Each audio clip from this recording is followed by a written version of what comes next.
Christina Morabito here with us today from St. Mary's Medical Center, and we're talking about getting into the spring season. Kids are starting to play soccer, playing sports, and concussions are on the brain. So let's just talk about what parents need to be looking for. If you think your child has a concussion, you really should look for dizziness, if they have a loss of coordination, if they feel nauseous, if they're really tired. Because a lot of the times you'll want to sleep, and so most of the time they say keep your child awake for about 6 hours after. But the big thing is to kind of know how your child normally is, and if they're kind of acting out of the ordinary, you should definitely get them checked out by a doctor. Now, sometimes, is there a chance that you won't even realize that something has happened, or your child won't even realize that they got hit in the head pretty hard?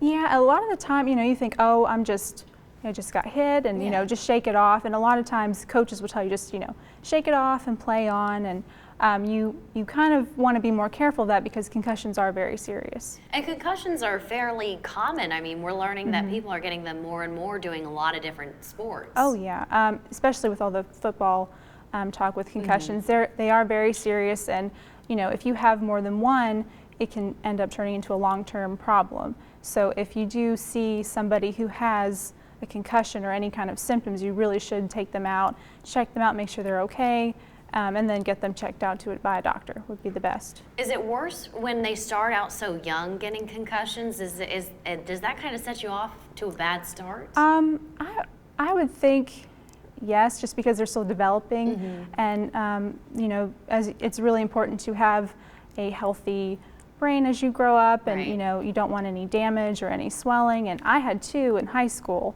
after about 2 years apart, and they know more than they used to. So I still went to school and I did homework, and so I was still using my brain, and they tell you now you should really rest your kids, and because you're still using your brain when you're going to school, doing math, all the things that are still difficult even though you're not being physical.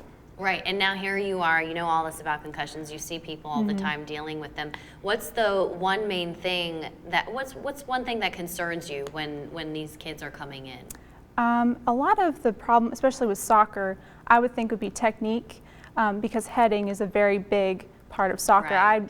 I know I did it all the time, and it was kind of something I really enjoyed to do, but a lot of the times kids will either let the ball hit them right here, and instead of going towards the ball and hitting right at the hairline. That's the most important way. You need to know the proper technique, and coaches need to know that too, so that the kids can do it the right way and not get injured.